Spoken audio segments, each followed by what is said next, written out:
become too onerous is completely compromised by the laws against child labor.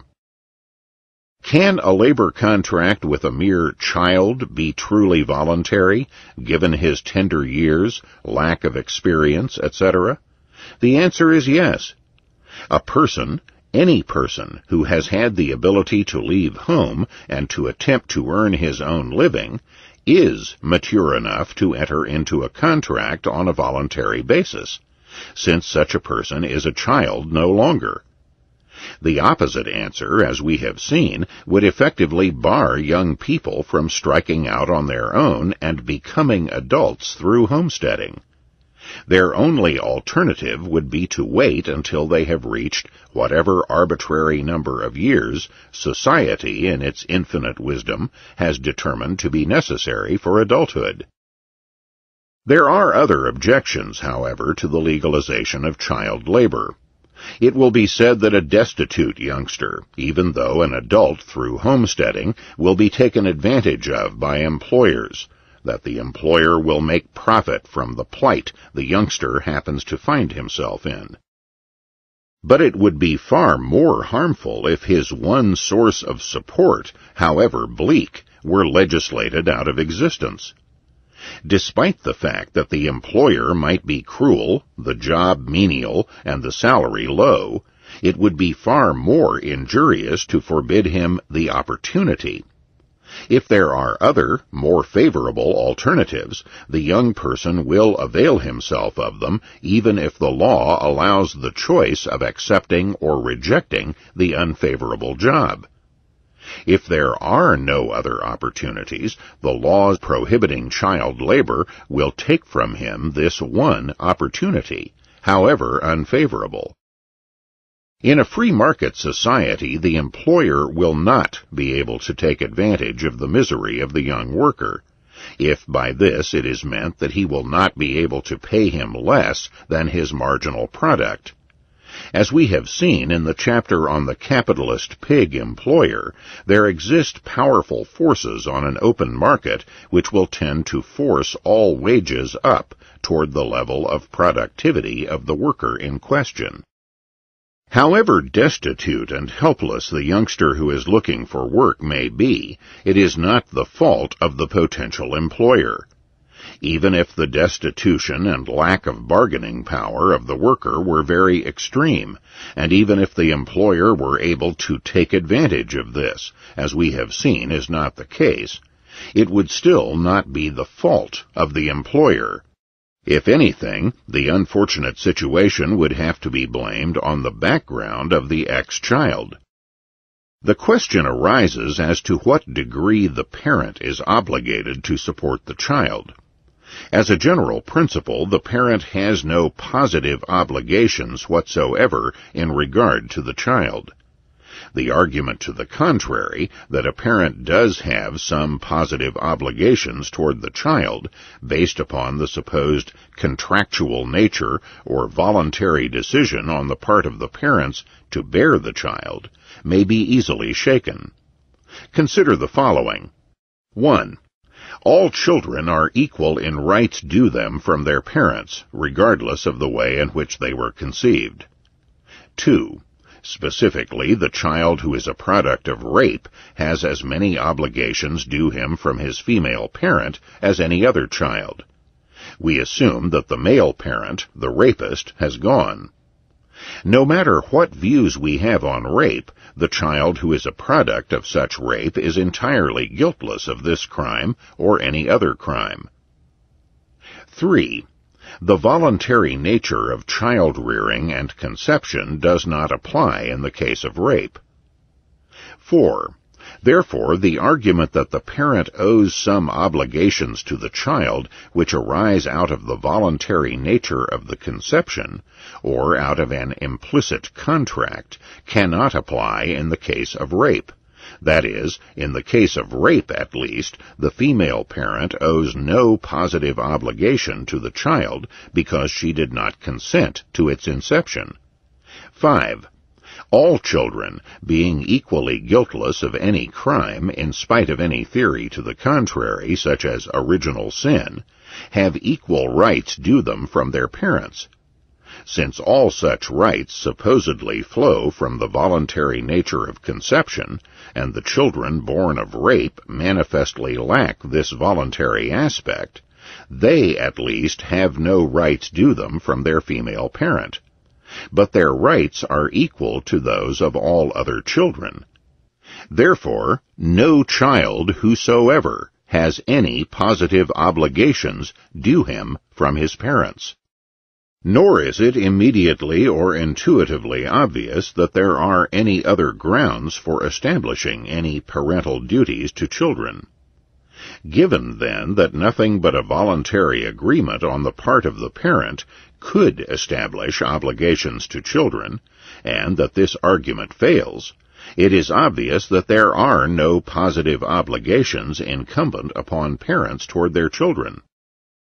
No positive obligations implies that the parent has no more of an obligation to feed, clothe, and shelter his own child than he has to serve the children of other people, or, for that matter, than to serve other adults who are completely unrelated to him by birth, agreement, etc.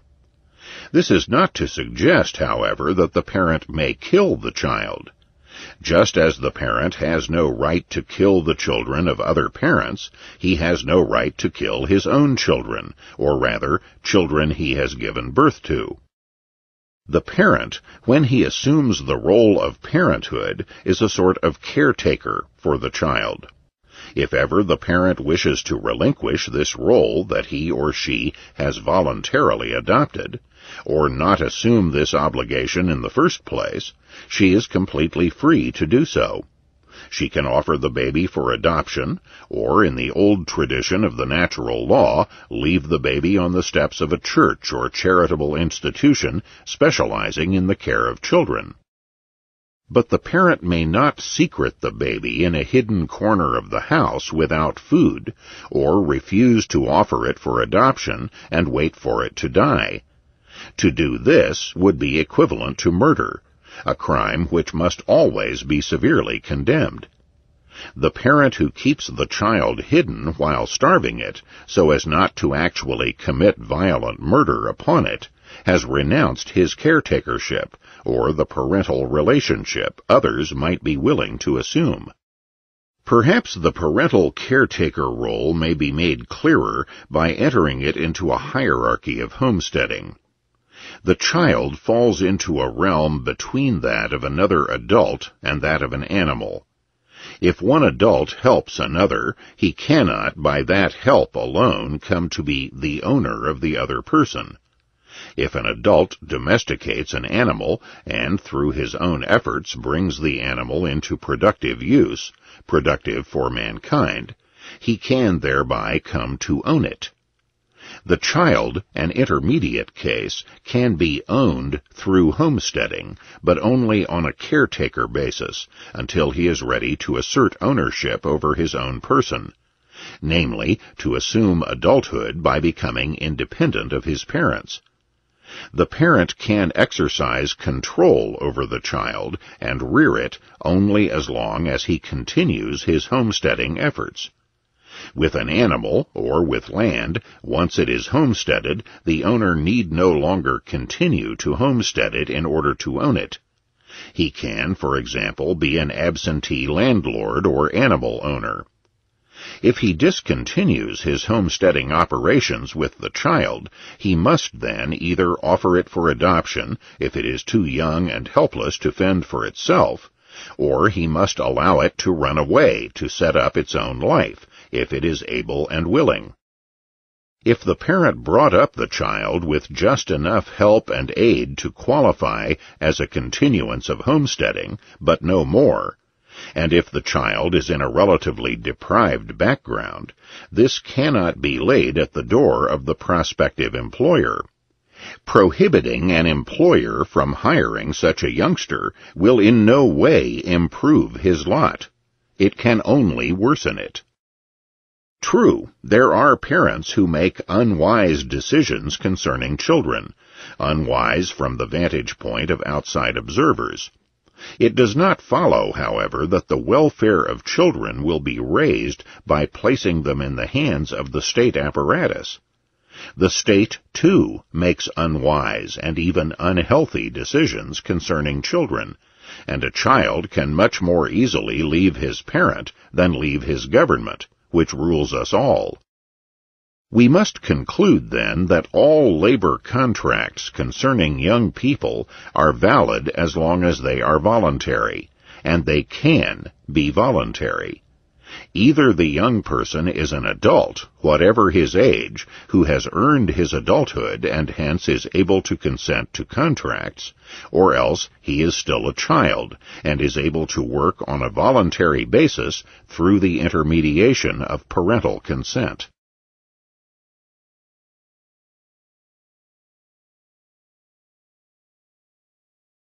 I want to tell the public sector union leaders, particularly the NEA bosses all over the country, you're picking a fight at exactly the wrong time. Your fellow citizens have had enough of your crap. Times are tough, and they're tough for everybody. And people are having a tough time making their home payments. They're having a tough time at skyrocketing food prices, a tough time at skyrocketing energy prices. Many private sector jobs are gone or teetering. People are taking cuts. They're told to take 2, 3, 4-week vacations without pay.